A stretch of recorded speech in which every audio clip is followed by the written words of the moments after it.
And I guess we'll end on, and we're not gonna put the comment up or anything because the comment is basically a shit post. But it touches on a few points that we'd like to go over. So at first it's just an ad hominem that's largely baseless, and then so the first kind of point we want to talk about is it pretty much dismisses the Boxers as a major factor in the Boxer Uprising. It was all the Qing court, basically. And the Boxers were just tools of the Qing court. They had no agency. I guess you can dig into that first. Yeah, the reason I want to talk about this one is because that was the thesis of a academic work about the Boxers, Lancin's, Xiang's, The Origins of the Boxer War, a multinational study from 2002, I think. And the way he looks at it, this is entirely a Qing court issue, and the Boxers being peasants and being, um, you know, illiterate, not properly organized, therefore are not worthy of exploration. And he's just very dismissive of them. And that bothered me. And if you look at some reviews of this book, it bothered a lot of the other experts in the field, like Joseph Escherich, who wrote the very good Origins of the Boxer Uprising. He had a problem with it too, because when you're dealing with anything at this scale, discrediting people who aren't writing their own stories because they can't write their own stories is not great history. These are large peasant movements. This is a large portion of the people who are acting this way. And it's important to understand why they're acting this way and how they're acting, how their actions are impacting the development of decisions at court. So that was why I wanted to hit upon this comment, because we're talking about the uselessness of the Boxers in the overall story of the Boxer Uprising, and that's just not how we deal with any uprising in history these days. It's very important why people were doing what they were doing and why we think they were acting that way and what consequences that had. So, yes, I can see how someone who maybe read that book and again, when he's dealing with the court, it is a very good academic work. He goes into a lot of Chinese records and deals with a lot of issues that have been ignored in other works. You don't have access to those kinds of records. But then he loses me when he dismisses the Boxers. So it's an important source, but it's one that needs to be taken with the caveat that it is ignoring the silent Boxers, and that's a problem. Mm-hmm. Yeah, and you'll see that kind of usually when I'm going to steer clear of certain because we don't want to get into contemporary politics. But as a general rule, when you have a large movement like this, it can be nice and neat to visualize in your head if you are authoritarian leader X or whoever, that there is a central reason they're just being manipulated by a single focal point that we can direct all of our efforts against or that we can blame or whatever, and then everyone that's in this movement has no agency whatsoever. Whereas it's really not, usually with these movements, often they don't even have a core, a very cohesive leadership. Like, presumably, if even if the Boxers had hypothetically been decapitated, there would still be all of these grievances. There would still be Boxers doing things that the Boxers were doing. Yeah, I mean, Um, they lost a few leaders during the fighting. It didn't yeah, stop them because they were exactly. decentralized. Yeah. So this is being, you have to address the movement as well as also looking at the court stuff, because the Qing court did, I think, legit. You can correct me if I'm wrong here. They legitimately thought they were manipulating the Boxers, and they kind of were, but the Boxers were doing their own things too. Yeah, there was definitely the faction in the court that we can use this as a means to expel the foreigners, and they were an important voice, but they weren't the only voice, and that's why I think it's important that we need to look at how the Boxers are influencing everybody. Mm-hmm. And I guess so. Moving on to the latter part of the post, where basically the gist is he doesn't like that we gave any credit to the Qing army because they eventually lost, which is completely nonsensical. But there were actually a couple comments like that as well. I mean, it's like, well, they were fighting. The numbers of troops engaged were relatively even, as far as I know, and as far as like the Western trained forces engaged against the Europeans in set piece battles, their performance was pretty good. I mean, you can end up losing a war and still perform pretty well. So I'm Hmm. not sure whether, but you can expand on that, I guess. Yeah, that's just part of the reason I thought it'd be interesting to do this talk in the first place was because a lot of the representation of the Boxer Uprising is as this very typical colonial clash, right? This film like, this movie like clash between civilization and barbarism, where you have an enemy who is literally a hooting, screaming peasant with a sword being put in their place by the well-trained, organized armies of the West, and that bothers me because that's not how this worked. And it bugs me more that people still seem to, not everyone, of course, but there is a vocal subset of people who still seem to want to look at these things as if it's a video game uh, stat bar and to see, well, the Boxers had X, Y, and Z, so their power level is this, and the foreigners had A, B, and C, so their power level is this, and that's why they're better. But that's not how we talk about this. And it's not how we talk about, or not how we should be talking about military engagements and military history, especially not today. The fact that the Boxers, as a whole, put up a fight and occasionally won victories against the European powers and the Qing powers that they engaged with earlier is interesting enough that we should be looking at it, and definitely not dismissing them as stupid savages who are charging into gunfire, because that's just too simple. The occasional times when we have records of the Boxers doing that, engaging in a way that seems like a Hollywood ridiculous engagement where they walk forward chanting with the red lanterns, the female boxers waving and doing their rituals, and then being gunned down. It's the only time that happens. They recognize that, okay, this isn't working, and they change their strategies. They start employing more firearms. They start moving more secretly. They start laying traps and ambushes. And what I was trying to do when we talked about this was explain that these are people, and there are people who are fighting.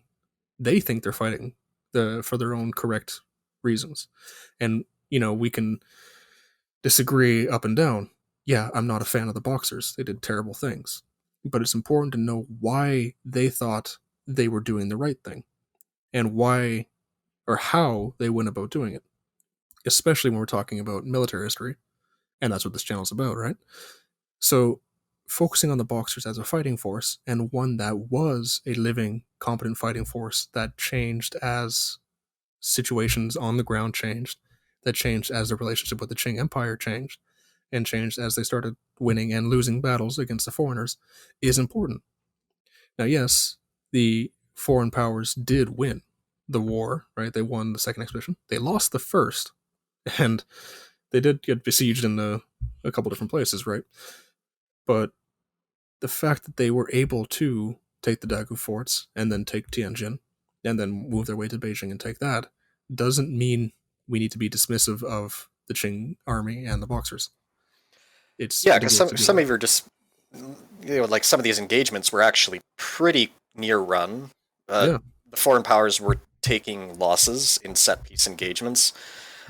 It's pretty well established that really, if there had been the political will to actually overrun the legations, the Chinese had more than enough force to do it, and it doesn't matter how bravely that the Westerners defended it, it Yeah. would have fallen eventually.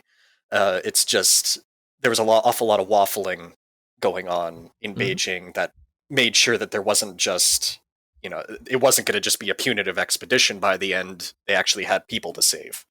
Hmm. Um, so that there's nuance here that I think sometimes gets lost, particularly in internet discussions, which do tend in certain like among a vocal subset of people, it just becomes that kind of basic video game logic. Well, it's like, well, the bad guys have this, the good guys have this, and we need to very clearly define every single line and any kind of discussion of any nuanced morality or understanding Hmm. motivations of different forces. Because I mean, this is not this is one of those conflicts, and I mean, every conflict has this to a certain extent or another, but it's like it's really, really hard to draw hard good guy, bad guy lines in this, because there are a lot of nuanced. It's like the Boxers are doing bad things, the Westerners are doing bad things. Sometimes the Westerners are doing things out of, out of really coming from a good place. They're defending civilians or whatever.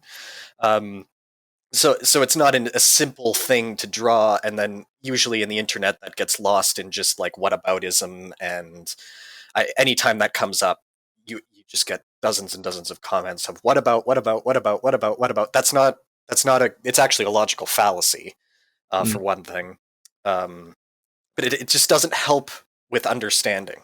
Mm-hmm. Um, so that's kind of what gets me fired up about all this stuff. And I tend to hold back too, because I don't want to. If at some future point I'm ever going to talk about on the channel any kind of like stuff related to war crimes, like Bernhard did a very good video on that very recently, and it has to be done very, uh, you have to have like everything in order to talk about that, because sometimes when we're like just talking back and forth and all that, there can be errors. But I think in anything discussing stuff that heavy, I want to make sure I come loaded for bear.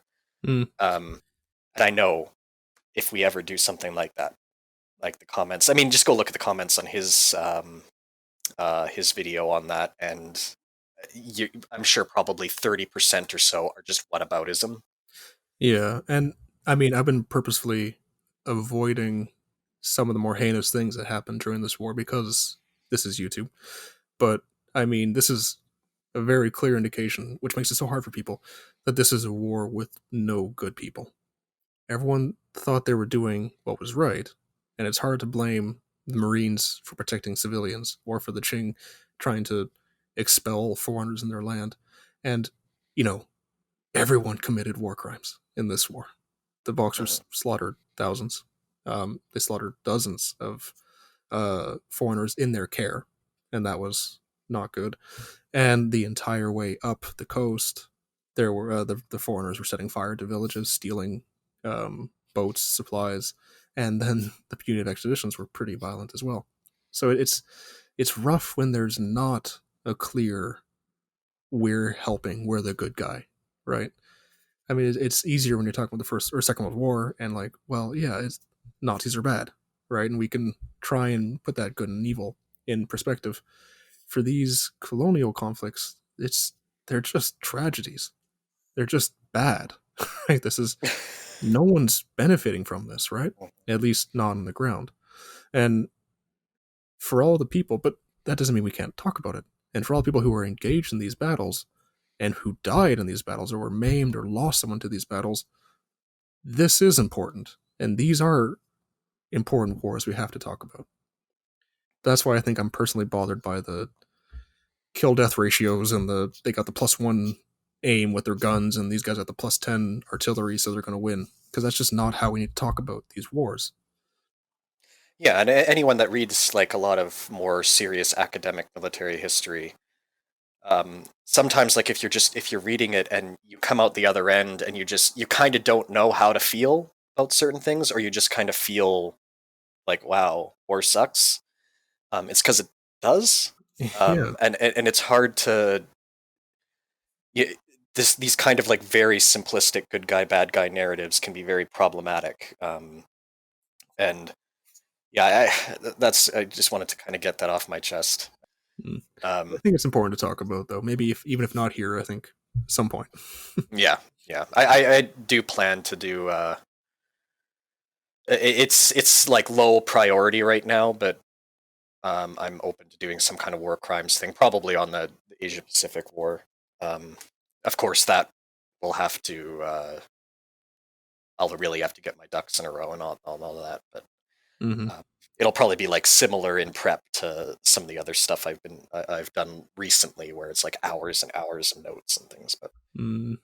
okay, so that kind of wraps up the last of the questions and comments we wanted to discuss. I know, Joe, you answered actually a few just directly in the comments themselves as well. So, and there's not too many comments in the last two videos. So, if people want to maybe go back through, you can see a few times where Joe replied to some people directly in there, and we just didn't decide to talk about it here. Hmm. But thank you very much, Joe. It's been great as always, and I hope everyone enjoyed it as much as I did. And we'll see you next time.